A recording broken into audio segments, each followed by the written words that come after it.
তার প্রিয় মানুষটার জন্য।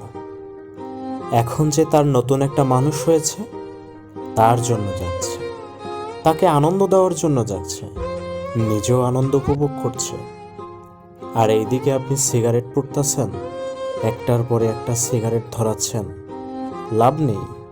সে আপনার কথা ভাবছে না। ক্ষমা করে দিও আমায়, তোমার জীবনে আমি ভালো মানুষ হয়ে থাকতে পারলাম না। তবে কখনো